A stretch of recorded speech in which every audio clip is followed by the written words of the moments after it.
Hello, I'm Nina from ninasoup.com, where we live quality life within budget and increase our net worth. I'd like to talk to you about how my husband and I we live on one income. We both work outside of the house. We bring income in, but we try to live within one income. So it has been a long process, and we try different techniques, different strategies until we came down to this one, and we have been using it since then. We do budget, so we list all our expenses, trim, adjusted until we come down to a number that works for us. So our living expenses is $1,340 a month, and that has room in it. That does not include our mortgage. And until too recently, or 2 months ago, we didn't have credit card debt. We pay off our credit card debts, our car loan, and our student loan. But 2 months ago, my husband was victim of identity theft and got himself in $15,000 debt that now we are trying to pay off. So before that, we set our living expenses without the mortgage to $1,340. We decided to live on my husband's income, and we use my income to pay the house every month. So his income, beside the $1,340, we list our irregular expenses that we don't pay for every month, but we pay for once or twice during the year. So we list all those expenses, including gifts, Christmas, birthdays, gifts, and we decided to put toward our saving $350 a month for those expenses. We don't save for emergency funds or emergencies, so we just save for irregular expenses, $350 a month. So beside that $1,340, we put $350 in the saving account. So if I total those two, I'll say our living expenses is $1,650 a month, but our actual expenses is well below that amount. And by decreasing our expenses down to that amount, $1,240 a month, it was easy for us to live within his income and use a full income to pay our mortgage every month. So we pay more than the minimum. Our monthly mortgage is $900, a little bit over $900 a month, but we spend one whole income toward that, so we can pay additional toward the principal and pay off. It's a very good idea to pay off your mortgage if you can. I know that some financial advisor might recommend it to invest instead. We have tried. I'll give you an essence. We have investment account and we invest, but I decided to recently to slow down on that and pay off our debt. That's how we pay off our credit card debts, our student loan and car loan.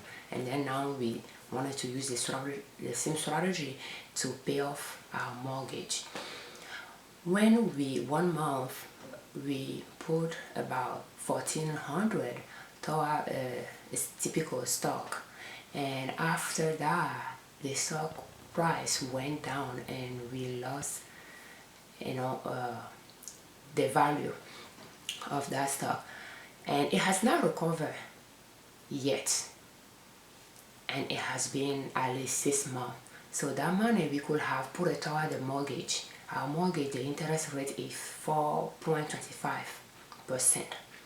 So yes, it's good to invest, but I think when there is a crisis, you want to pull your money out of the investment account you might lose some of that money as well, because a lot of time when there is a financial crisis, the stock market is affected as well. So it may not be the right time to tap into those investments. On the other hand, if you pay off your mortgage, you will need to come up with, just a small amount of money to cover your living expenses. Our living expenses without the mortgage. That's why we like to, look at our living expenses without the mortgage, so that gives us an incentive to pay the mortgage off very quickly. So our living expenses is below $1,340 a month, and we put $350 in the saving account for those expenses like maintenance on the house. When we call a plumber to fix a clogged pipe, we pay those with the saving account. So we are able to do all of that within one income, and when we have excess left, we invest it or we will put it toward the mortgage. That's how my husband and I decided to live within one income. You can do the same. You and your spouse or partner can work outside of the house, but cut down on your expenses so that everything can fit within one income, and you can use the other income to pay off your debts or to invest. You need to put your money to work. You cannot live on all your income.